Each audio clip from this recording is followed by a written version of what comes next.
हाँ, तो जैसे मैं तुम्हें बता रहा था कि थोड़ा प्रॉब्लम का सेशन हो जाए, जिससे कि तुम लोग जो रिवाइज कर रहे हो उसमें से जो प्रॉब्लम है वो ज्यादा पहले डिस्कस हो जाए, क्योंकि मैं काफी कुछ बता चुका हूँ। तो सबसे पहले तो मैं तुम्हारी प्रॉब्लम लूंगा कि तुम्हें जिसको भी किसी भी टॉपिक पर कोई क्वेश्चन समझ में नहीं आ रहा है, तो सबसे पहले तो तुम बताओ, उसके बाद ही मैं आगे बताऊंगा।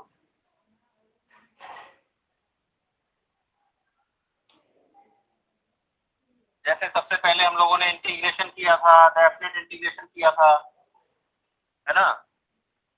तो सबसे पहले इंटीग्रेशन की प्रॉब्लम अगर तुम्हारी कोई हो तो पहले इंटीग्रेशन की प्रॉब्लम देख लो। सर लिमिट चेंज करना बता दो। इसमें डेफिनेट इंटीग्रल में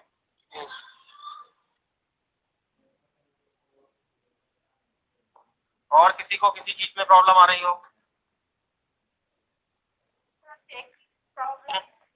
हाँ सर, एग्जाम की कोई अपडेट आई? किसकी? सर एग्जाम का अपडेट तो यही है कि एग्जाम होने हैं, अभी तो है किस तरीके से होने हैं, सॉफ्टवेयर के बारे में तो अभी नहीं आया है, कर देंगे वो जैसे ही आएगा तुरंत उस पर मॉक टेस्ट करवाएंगे।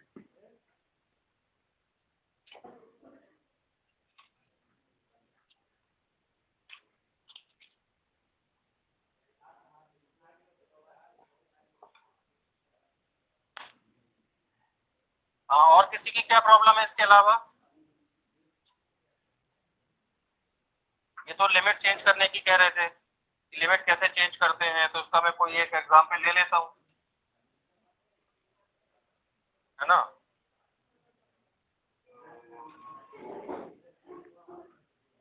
कोई सा भी एक क्वेश्चन ले लेते हैं।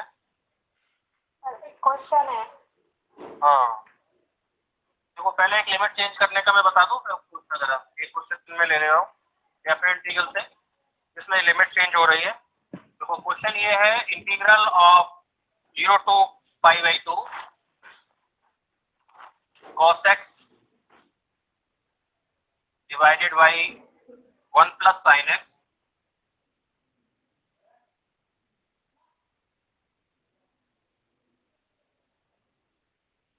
into 2 plus sin x, ठीक है। जैसा तुम देख रहे हो यहाँ पर एक ये डेफिनेट इंटीग्रल का क्वेश्चन है, इंटीग्रल की लिमिट 0 to π/2 दे रखी है। इस क्वेश्चन को देखने से हमें ये पता चल रहा है कि अगर हम यहाँ sin x को अगर t मान लेते हैं तो डेरिवेटिव sin x का cos x होता है, cos x dx को हम dt लिख लेंगे। तो हमने यहाँ पर let sin x equal to t, it means cos x dx equal to dt। जब भी हम अजम्पशन लेते हैं डेफिनेट इंटीग्रल के अंदर, इसका मतलब है कि जो हमारा वेरिएबल है, क्वेश्चन के अंदर हमारा वेरिएबल x वेरिएबल था, ये वेरिएबल अब t वेरिएबल में चेंज हो रहा है, कि हमने एक अजम्पशन लिया sin x equal to t। इसका मतलब जो भी क्वेश्चन के अंदर जो वेरिएबल थे वह उसी की लिमिट की यहाँ पर 0 to π/2 दे रखी है। यानी कि यहाँ पर अगर लिखा हुआ 0 to π/2, इट मींस x बराबर 0 से x बराबर π/2 लिखा हुआ है।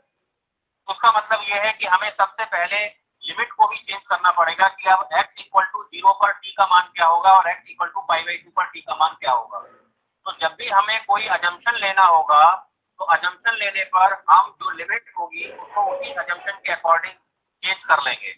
जैसे अगर x बराबर 0 है तो इसका मतलब है, जैसे तुम देख रहे हो यहाँ पर t बराबर sin x हमने ले रखा था, तो x बराबर 0 पर t बराबर sin 0 मतलब 0 आ जाएगा। x बराबर अगर π/2 है तो इसका मतलब t का मान आ जाएगा sin ऑफ π/2, यानी sin ऑफ π/2 इक्वल टू 1। तो लिमिट चेंज करने में ऐसा कोई प्रॉब्लम नहीं है। लिमिट चेंज करने का मतलब सिर्फ यही है कि जो हमने अजम्पशन लिया है, जैसे हमने यहाँ अजम्पशन लिया sin x equal to t, तो लिमिट यहाँ पर साउंड कैसा आ रहा है सर? अब ठीक है सर, कैसा आ रहा था सर? साउंड वगैरह कैसा आ रहा था सर? तो जैसे यहाँ पर देखते हो लिमिट जो है वो x इक्वल टू 0 है और x इक्वल टू t है, x इक्वल टू π/2 है। तो हम लोअर लिमिट और अपर लिमिट को जो गिवन हमारा सब्स्टिट्यूशन है उसी सब्स्टिट्यूशन के अकॉर्डिंग ही उसको इंटरचेंज करेंगे। तो sin x बराबर t है तो x बराबर 0 रखने पर t का मान sin 0 से 0 हो जाएगा और x बराबर π/2 रखने पर sin π/2 का मान 1 हो जाएगा। इसका मतलब है कि पहली कंडीशन जो आ गई हमारी लिमिट चेंज करने की वो हमने सॉल्व कर ली। x बराबर 0 की जगह हम लोअर लिमिट 0 ही रखेंगे तो ये 0 आई थी और x बराबर π/2 पर जो लिमिट आई थी वो आई थी 1, तो यहाँ पर हम लिख देंगे 1। इसी तरीके से sin x equal to t है तो सब्स्टिट्यूशन मेथड में जैसे हम इंडेफिनिट इंटीग्रल में भी करते थे तो इसका डेरिवेटिव करते हैं तो sin x का derivative cos x dx equal to dt। cos x dx की जगह dt पुट कर देंगे तो ये हो जाएगा dt divided by 1 plus t into 2 plus t। तो हमारा जो क्वेश्चन है वो कुछ इस तरह से ट्रांसफॉर्म हो जाता है। तो यहाँ पर पहली चीज यही थी कि किस तरह से हम अजम्पशन लें, अजम्पशन लेने के बाद किस तरह से लिमिट को इंटरचेंज करें और पूरे के पूरे फंक्शन को x से t में ट्रांसफॉर्म करें। जब ऐसा हो जाता है तो हमारे पास जो भी मेथड यहाँ पर लगाया जा सकता है, जैसे तुम इस क्वेश्चन में देख रहे हो, हम बड़ी आसानी से इस क्वेश्चन को पार्शियल फ्रैक्शन की हेल्प से कर सकते हैं आंशिक बेनिफिट। और अब हाँ, तो अगर इसमें क्वेश्चन में पार्शियल फ्रैक्शन वाला भी कंसेप्ट आ गया, इसको भी यही कर लेते हैं। पार्शियल फ्रैक्शन भी यहाँ पर पता चल जाएगा तुम्हें, जिसको नहीं समझ आ रहा हूँ। 1/1 plus T into 2 plus T लिखा हुआ है, लीनियर फ्रैक्शन है, फैक्टर करने की कोई जरूरत नहीं है। तो a upon T plus 1 plus का b अपॉन टी प्लस 2 लिखा हुआ है। इस तरह से पार्शियल फ्रैक्शन होंगे क्योंकि दोनों ही टर्म लीनियर है। अगर क्वाड्रेटिक होती तो हम ax प्लस b लिखते, cx प्लस d लिखते, और t है तो at प्लस b लिखते। x का फंक्शन होता तो ax प्लस b, अब क्योंकि ये t का फंक्शन है तो अगर यहाँ t स्क्वायर प्लस 1 होता तो यहाँ लिखते at plus b upon t square plus 1, इस तरह से। इसके बाद हमारा जो कांस्टेंट टर्म है a और b जो हमने माना है उसकी वैल्यू को कैलकुलेट करना होता है। तो ये हो जाता है 1 equal to a into of t plus 2 और प्लस का b into t plus 1। Denominator आपस में कैंसिल हो जाएगा। a और b की वैल्यू निकालने के लिए हम t का मान रखते हैं। सबसे पहले हमने t का मान -1 रख लिया। लेफ्ट हैंड साइड में कोई फर्क नहीं पड़ा क्योंकि कांस्टेंट था। a इंटू -1 प्लस 2 t बराबर -1 रख लिया। b का कोफिशिएंट 0 हो गया तो 2 - 1 1 हो गया। इसका मतलब a का मान यहाँ से हमें 1 पता चल जाता है। ठीक इसी तरीके से अगर t का मान हम -2 रख देते हैं तो लेफ्ट हैंड साइड में 1 ही रहता है, कोई चेंज नहीं होता, और a इंटू 0 हो जाता है और प्लस का b इंटू -2 प्लस 1, जिसको कि -b कह सकते हैं, तो इसका मतलब -b की वैल्यू 1 हो जाती है तो b की वैल्यू -1 हो जाती है। इसका मतलब ये है कि जो हमारा इंटीग्रल था, ये इंटीग्रल हमारा क्या था, 0 टू 1 था, 0 to 1 a upon dt upon t plus 1 into t plus 2। इसको पार्शियल फ्रैक्शन करने के बाद इस इंटीग्रल को हम कुछ इस तरह से लिख सकते हैं, 0 टू 1 a इक्वल टू 1 है तो 1 अपॉन t प्लस 1 और plus of b equal to -1 है तो -1 अपॉन t प्लस 2, है ना। क्लियर हो गया इतना into dt। Yes sir. Integral को हम बड़ी आसानी से सॉल्व कर सकते हैं। 1 अपॉन t प्लस 1 का इंटीग्रल होता है log t प्लस 1 और इसका होता है माइनस का 1 अपॉन t प्लस 2 का हो जाता है log t प्लस 2। यहाँ कांस्टेंट ऑफ इंटीग्रेशन का यूज नहीं होता क्योंकि यहाँ पर हमें लिमिट लगानी होती है और लिमिट क्या लगानी है, 0 टू 1। तो सबसे पहले हम t का मान 1 लगाएंगे, उसके बाद माइनस लगा के t का मान 0 लगाएंगे। जब t का मान 1 लगाते हैं तो ये हो जाता है log 1 plus 1 that is equal to 2 minus का log 1 प्लस 2 यानी कि log 3। ये हो गई पहली ब्रैकेट। फिर माइनस करके इस बार लोअर लिमिट लगाते हैं t बराबर 0 यानी कि log 1 और माइनस का t बराबर 0 लगाने पर हो जाएगा log 2। अब तुम देख रहे हो यहाँ से log 1 का मान 0 होता है और ये हो जाएगा log 2 माइनस का log 3 और log 1 0 हो जाएगा और प्लस का log 2 और आ जाएगी। तो हमारा जो आंसर बन गया वो बन गया 2 log 2 minus 3, 2 log 2 minus log 3। अब यहाँ पर किसी को भी कोई कंफ्यूजन हो रहा हो तो पूछ लो। अगर कोई लाइन तुम्हें समझ में नहीं आई इसमें, तुम देख रहे हो ये डेफिनेट इंटीग्रल का भी क्वेश्चन था, इसमें पार्शियल फ्रैक्शन का भी यूज हुआ, इसमें सब्स्टिट्यूशन मेथड भी लगा और लिमिट को भी इंटरचेंज करके दिखाया गया। कोई कंफ्यूजन इसमें?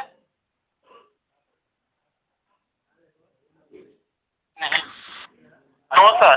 अच्छा बताओ कौन क्वेश्चन पूछता था? सर एक क्वेश्चन ये था सर, एक क्वेश्चन था। हाँ बोलो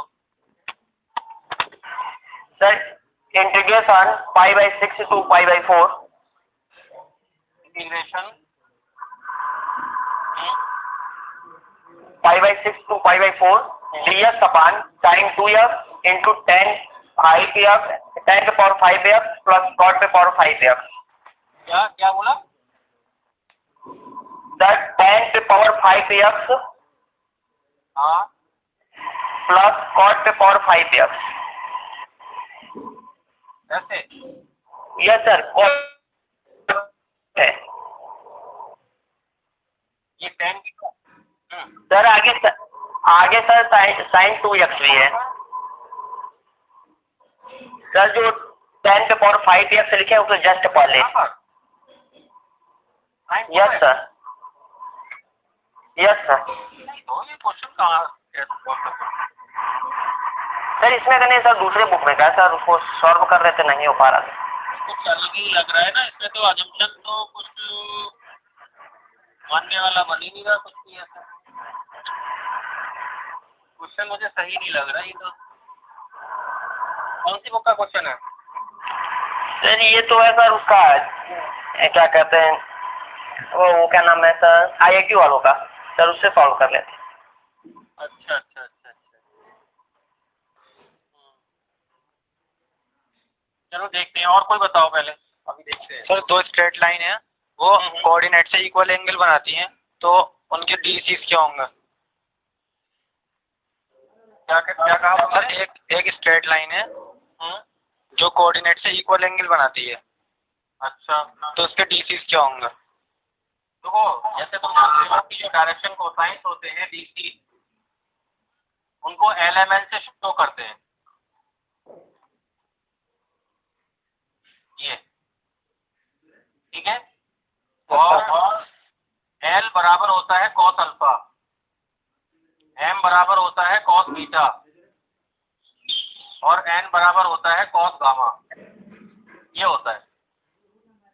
जहां alpha beta gamma x y z axis से बने हुए एंगल है। अगर कोई स्ट्रेट लाइन एक्स एक्सिस से अल्फा एंगल बनाती है, वाई एक्सिस से बीटा एंगल बनाती है, जेड एक्सिस से गामा एंगल बनाती है, तो उस स्ट्रेट लाइन के डायरेक्शन कोसाइन LMN होते हैं। और ये LMN L square plus M square plus N square की प्रॉपर्टी को भी सेटिस्फाई करते हैं। अब जैसे तुमने ये कहा कि अगर कोई स्ट्रेट लाइन है जो कोऑर्डिनेट एक्सिस से इक्वल एंगल बनाती है, इसका मतलब अल्फा बराबर बीटा बराबर गामा होगा। तीनों एक्सिस से सेम एंगल बनाती है। अगर तीनों एक्सिस से सेम एंगल बनाती है, इसका मतलब ही यही है कि L बराबर कॉस अल्फा है, तो cos square alpha plus of cos square beta, M का मान कॉस बीटा लगा दिया, कॉस N का मान कॉस गामा लगा दिया, इसका मान भी 1 के बराबर होगा। क्योंकि अल्फा बीटा गामा बराबर दे रखे क्वेश्चन के अंदर, तो ये हो जाएगा 3 cos square alpha equal to 1। Beta बराबर गामा बराबर alpha, alpha equal to beta बराबर गामा दे रखा है, मैंने तीनों की जगह अल्फा लिख लिया। इसका मतलब यहाँ से आ गया cos square alpha equal to 1/3, या हम इसको लिख सकते हैं cos alpha equal to 1/√3 plus minus. अब क्योंकि L का मान cos अल्फा होता है, M का मान भी cos बीटा होता है, जब cos अल्फा cos बीटा सब बराबर है, इसका मतलब जो डायरेक्शन कोसाइंस है वो plus minus 1/√3 plus minus 1/√3 plus minus 1/√3 हो। तो अगर कोई स्ट्रेट लाइन कोऑर्डिनेट एक्सिस से इक्वल एंगल बनाती है तो उसकी डायरेक्शन कोसाइंस ये हो जाएगी। जो कोई कंफ्यूजन इसमें? नो सर, ठीक। और कोई? सर एक क्वेश्चन था।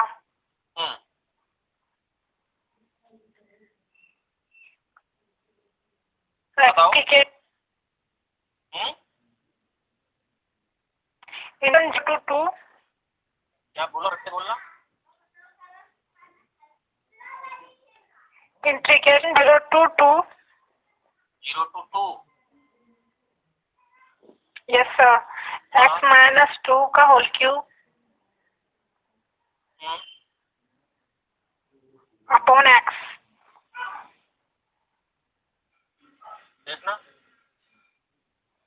यस सर, ठीक है। Yes sir. तो ये तो इसके केवल ऊपर इसका क्यूब खोल दो बस। इसमें क्यों नहीं हो रहा? ये जो है ऊपर वो क्यूब ओपन कर पर दो। इसका आंसर गलत आ रहा है। अब वो मुझे नहीं पता आंसर क्या आ रहा है। अब जैसे इसका क्यूब था तो ये हो गया एक्स क्यूब माइनस का 8 हो जाएगा। यस ठीक है, सर। फिर आगे क्या आ जाएगा? 3 मल्टीप्लाई 2x। 2x क्यों हो जाएगा? 3x स्क्वायर माइनस का 6x स्क्वायर हो जाएगा। और सर नहीं, अभी तो मल्टीप्लाई होगी ना, 3x मल्टीप्लाई 2, जब तो 6x होगा, 6x स्क्वायर। 6x स्क्वायर ही लिखा है मैंने भी। Okay sir. सही है ना? और क्या हो जाएगा? प्लस का 12x अपॉन x। बताओ यही होगा नहीं होगा? x Yes, minus sir. 2 का होल क्यूब जो है वही तो x क्यूब हो जाएगा, माइनस का 8 हो जाएगा, और माइनस का क्या हो जाएगा? 3 होता है माइनस, प्लस का 3 into x square into minus 2, ऐसे 3a स्क्वायर भी, और प्लस का 3ab स्क्वायर, तो x इंटू माइनस 2 का होल स्क्वायर। ये आ जाएगा ना, 12x आ जाएगा, और जो है माइनस का 6x स्क्वायर आ जाएगा। x से डिवाइड कर दो, तो x से डिवाइड कर दोगे तो ये एक्स स्क्वायर हो जाएगा, माइनस का 8/x हो जाएगा, और माइनस का 6x हो जाएगा, प्लस का 12 हो जाएगा। बस यही तो हो जाएगा।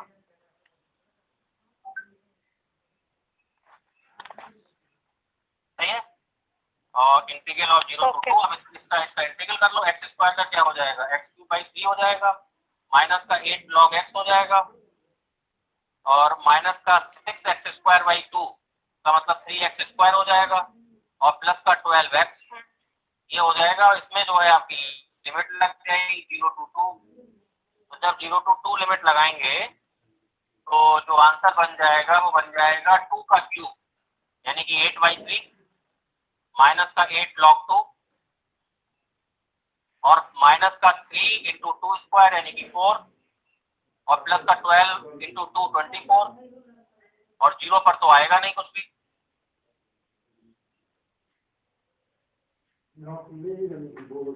क्या ये आंसर नहीं आ रहा था इस तरीके का? सर उसमें आ रहा था 16 पौन कुछ। लॉग में नहीं आ रहा था कुछ भी? लॉग में नहीं आ रहा था क्या? तो समझ में नहीं, ये आंसर आ रहा था जो लिखा हुआ है। लॉग में ही आ रहा था सर। 8/3 माइनस 8 log 2 प्लस 12 आ रहा था नहीं?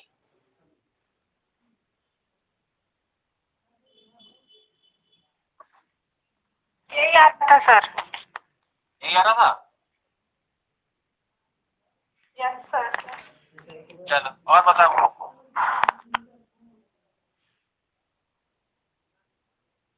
और कोई क्वेश्चन? सर दो रेखाओं के बीच की दूरी कैसे निकालेंगे? वो तो दो रेखाओं के बीच की दूरी तो शॉर्टेस्ट डिस्टेंस ही हो गई। यस सर, उसे कैसे फाइंड करेंगे? हाँ, कल मैंने एक चीज पूछी थी तुमसे। कल मैंने एक क्वेश्चन दिया था जिसमें मैंने दो स्ट्रेट लाइन बताई थी और एक शॉर्टेस्ट डिस्टेंस वाली लाइन मैंने कहा था दोनों लाइन की परपेंडिकुलर होती है, तो उसकी डायरेक्शन रेशो एलिमेंट मैंने माने थे, और मैंने कहा था दोनों स्ट्रेट लाइन के साथ परपेंडिकुलरिटी की कंडीशन वेरीफाई करो। ये किसी ने किया था क्या?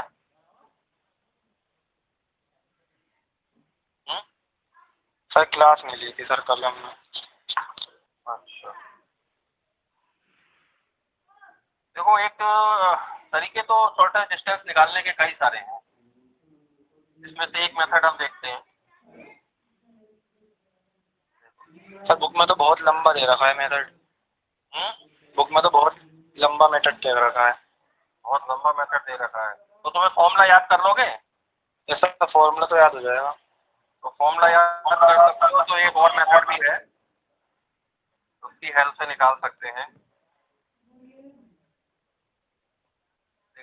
लेकिन फिर उसमें समझने के लिए नहीं होगा, फिर उसमें याद रखना पड़ेगा, उसको फिर याद रखना पड़ेगा। सर समझ में आ जाए सर, ऐसा करा दो कोई। चलो देखते हैं। ऐसा करते हैं, एक क्वेश्चन ले लेते हैं।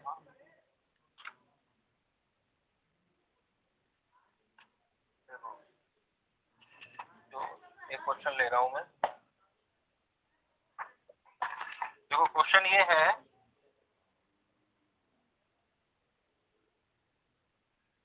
तो सभी लोग ध्यान दो, जो मैं क्वेश्चन लिख रहा हूँ, x minus 3 divided by 3 equal to y minus 8 divided by minus 1 equal to z minus 3 divided by 1। दूसरी लाइन की इक्वेशन है x plus 3 divided by minus 3 and y plus 7 divided by 2 equal to z minus 6 divided by 4। ये है। देखो कैसे करते हैं, जरा देख लो। जैसे तुम्हें मालूम है कि जब ये क्वेश्चन मैंने किया था, किसी सरल रेखा की किसी बिंदु से मैंने दूरी निकाली, परपेंडिकुलर डिस्टेंस निकाला था, dm की वैल्यू मैंने निकाल कर दिखाई थी। तो जब भी हम किसी पॉइंट की किसी स्ट्रेट लाइन से डिस्टेंस फाइंड आउट करते हैं, इसका मतलब ही परपेंडिकुलर डिस्टेंस होता है। यानी p की डिस्टेंस अगर स्ट्रेट लाइन से फाइंड आउट करनी है, तो उसका मतलब ये नहीं कि ये वाली डिस्टेंस है, वो डिस्टेंस ही यही होती है। यानी कि बिंदु और उस स्ट्रेट लाइन के बीच की सबसे छोटी डिस्टेंस, जिसको कि शॉर्टेस्ट डिस्टेंस बोला जाता है। तो किसी बिंदु की किसी सरल रेखा से जो हमने दूरी निकाली, तो वो भी एक परपेंडिकुलर डिस्टेंस थी। ठीक इसी तरीके से अगर दो सरल रेखाओं के बीच की दूरी भी हम अगर निकालना चाह रहे हैं, तो इसका मतलब ये है कि दूसरी सरल रेखा भी हमें कुछ इस तरह से, ऐसी लाइन हमें बीच वाली जो PL लाइन है, वो इस तरीके से ड्रॉ करनी पड़ेगी कि PL लाइन इसके भी परपेंडिकुलर आ रही है और इसके भी परपेंडिकुलर आ रही है, क्योंकि बीच में हमें परपेंडिकुलर डिस्टेंस ही कैलकुलेट करनी होती है। यहाँ पर तुम्हें ऐसा लग रहा होगा कि दोनों लाइन जो कि एक प्लेन में लाई नहीं करती, तो इसीलिए वो हो सकता है वो पहली लाइन किसी दूसरे प्लेन में है, दूसरी लाइन ये वाली जो लिखी हुई है वो कोई दूसरे प्लेन में है, तो ऐसी परपेंडिकुलर लाइन ड्रॉ करी जा सकती है। क्योंकि तो ये जो डायग्राम बना हुआ है, जो तुम्हें 2 डायमेंशन में दिख रहा है, जबकि ये है 3 डायमेंशन। तो पहली चीज क्या है कि हमें एक ऐसी स्ट्रेट लाइन फाइंड आउट करनी है जो दोनों लाइन के परपेंडिकुलर हो। मान लो मैंने उस PL लाइन के जो DRs हैं वो ABC मान लिया, या LMN जो भी तुम मानना चाहो। ये मैं निकालना क्या चाह रहा हूं, शॉर्टेस्ट डिस्टेंस, दो लाइन के बीच की शॉर्टेस्ट डिस्टेंस क्या होगी, ये हमें निकालना है। ठीक है, एक बिंदु से किसी सरल रेखा के बीच की परपेंडिकुलर डिस्टेंस हमने फाइंड आउट करी थी, लेकिन दो सरल रेखाओं के बीच की परपेंडिकुलर डिस्टेंस हम लोगों ने फाइंड आउट नहीं करी। अगर दो सरल रेखाएं कुछ इस तरह से दे रखी हैं, तो इसका मतलब ये है कि जो डिनोमिनेटर में जो 3 -1 1 ये पहली लाइन के डायरेक्शन रेशियो होते हैं, ये तुम्हें बताया गया था। इसी तरीके से -3 2 -4 ये सेकंड लाइन के डायरेक्शन रेशियो है। ABC हमने एक ऐसी लाइन के डायरेक्शन रेशियो माने हैं जो इन दोनों लाइन के परपेंडिकुलर है। तो जब दोनों लाइन के परपेंडिकुलर है, तो परपेंडिकुलरिटी की कंडीशन वेरीफाई करेगी, और परपेंडिकुलरिटी की जो कंडीशन होती है वो कुछ इस तरह होती है, 3A माइनस का B प्लस का C बराबर 0, A1 A2 plus B1 B2 plus C1 C2 बराबर 0। सेकेंड लाइन से वेरीफाई करेंगे तो आ जाएगा माइनस का 3A प्लस का 2B प्लस का 4C इक्वल टू 0। इन दोनों इक्वेशन को हम क्रॉस मल्टीप्लिकेशन मेथड से सॉल्व करते हैं, और क्रॉस मल्टीप्लिकेशन मेथड ये है, A डिवाइडेड बाई लिखते हैं, B डिवाइडेड बाई लिखते हैं, C डिवाइडेड बाई लिखते हैं। A के डिवाइड में जब लिखते हैं तो A को हटा के जो रिमेनिंग B और C के कोफिशिएंट है उसको मल्टीप्लाई करते हैं, क्रॉस मल्टीप्लाई 4 की -1 से और 2 की 1 से, तो क्या आ जाएगा, माइनस का 4 माइनस का 2। ठीक इस तरीके से जब B अपॉन लिखते हैं तो B के कोफिशिएंट को हटा लेते हैं, और C अपॉन लिखते हैं -3 की मल्टीप्लाई करेंगे C के कोफिशिएंट यानी 1 से, यानी कि माइनस का 3, और 4 की 3 से करेंगे तो माइनस का 12।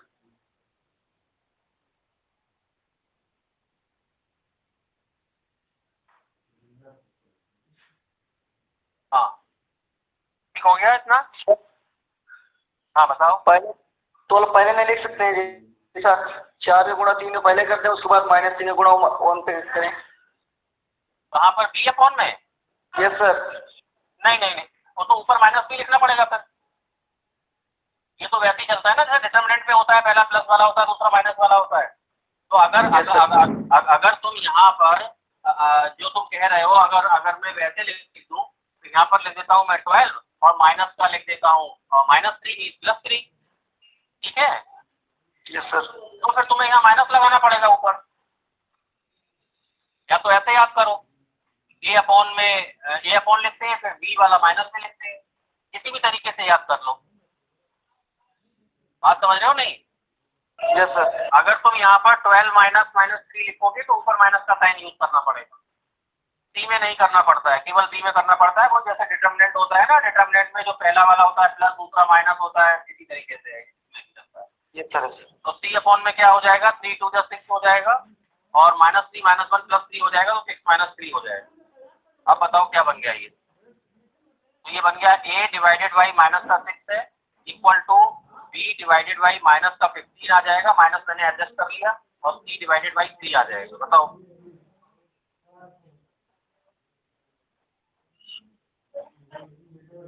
ठीक है। अब जरा -3 से डिवाइड कर दो।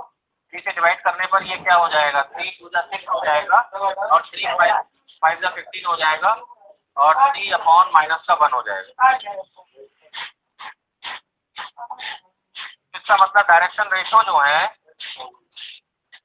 डायरेक्शन रेशो हो जाएंगे हमारे 2, अरे ये बंद करो भाई, इसका माइक्रोफोन ऑन हो रहा है, 5 -1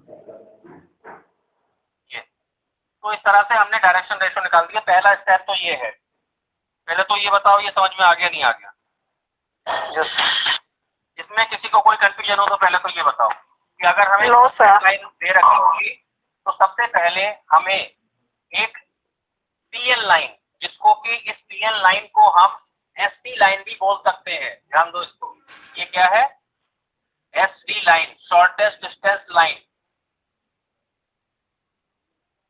तो सबसे पहला काम, हमें इस शॉर्टेस्ट डिस्टेंस लाइन जो हमने बनाई है, उस लाइन के डायरेक्शन रेशो को कैलकुलेट करना है। और उसको हमने कैसे करा? उसको हमने करा परपेंडिकुलरिटी की कंडीशन वेरीफाई करके। जब ये आ जाता है VR, उसके बाद हम निकालेंगे डायरेक्शन कोसाइन इसी एसडी लाइन के, डीसीज ऑफ एसडी लाइन।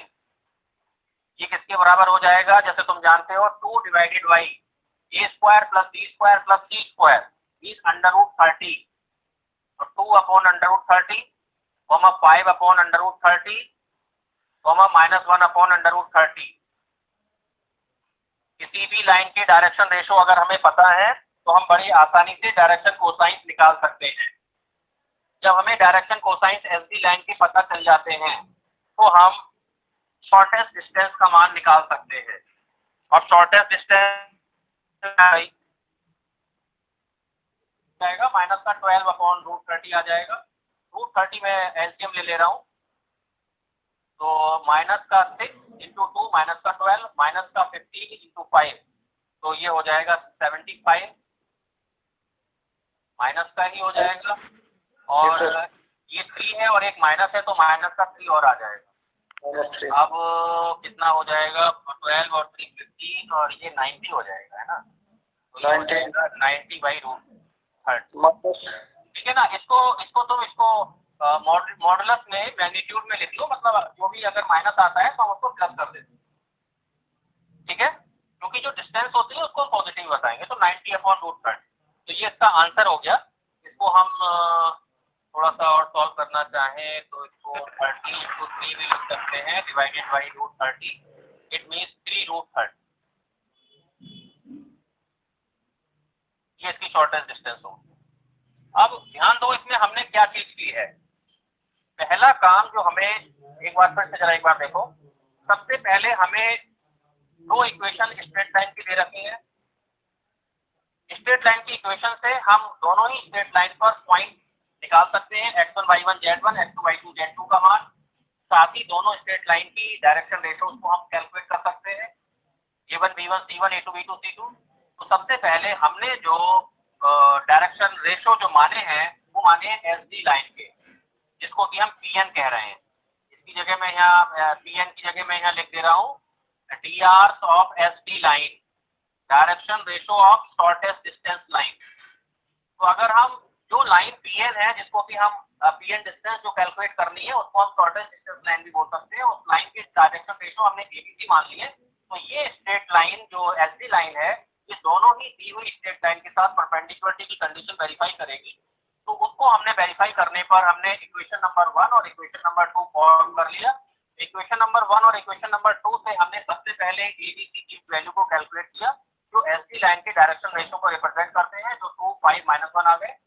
जब हमें एसडी लाइन के डायरेक्शन रेशियो पता चल जाते हैं तो उसके बाद फिर हमने एसडी लाइन के डायरेक्शन कोसाइन को कैलकुलेट कर लिया, a divided by under root of a square plus b square plus c square comma and so on.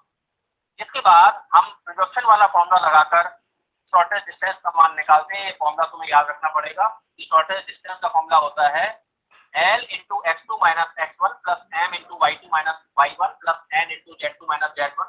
इस कंडीशन में LMN जो है वो शॉर्टेस्ट डिस्टेंस लाइन के डायरेक्शन कोसाइन है जो तुमने कैलकुलेट करे थे, और x1 y1 z1 और x2 y2 z2 any point उन दोनों स्ट्रेट लाइन पर हमें गिवन थे। तो फिर हम इस फॉर्मूले का यूज करके शॉर्टेस्ट डिस्टेंस का मान कैलकुलेट कर सकते हैं। किसी को कोई कंफ्यूजन हो तो बताओ। सर ये डायरेक्शन रेशियो जो निकाले हैं सर ये बता दीजिए। कहाँ पर सर ये जो मल्टीप्लिकेशन किया है, मल्टीप्लिकेशन तो भैया पुरानी बात है, ये नई बात नहीं है। जब हम ए अपॉन लिखते हैं तो ए वाला जो पार्ट है उसको हटा देते हैं। जब ए वाला पार्ट अगर हटाते हैं तो तुम देखोगे कि ये पोजीशन आ जाएगी जो इतना लिखा हुआ है, ये वाली ये जब ए वाला पार्ट हटा दिया तो उसके बाद मल्टीप्लाई होती है कोफिशिएंट की। तो सबसे पहले सी का कोफिशिएंट 4, बी का कोफिशिएंट -1, तो -4 ये लिखा हुआ है। उसके बाद फिर माइनस लगाते हैं, फिर 2 into 1 ये आ गया। फिर -b लिखा तो जिस तरीके से हमने चले थे, अगर ऊपर -b से ही याद करना चाह रहे हो तो एक ही तरीका रखना पड़ेगा तो कोई सा रख लो। अगर तुम -b से याद करना चाह रहे हो तो हर बार पहले मल्टीप्लाई ऐसे होगी, फर्स्ट मल्टीप्लाई ऐसे होगी, फिर माइनस लगाकर फिर मल्टीप्लाई ऐसे होगी कोफिशिएंट।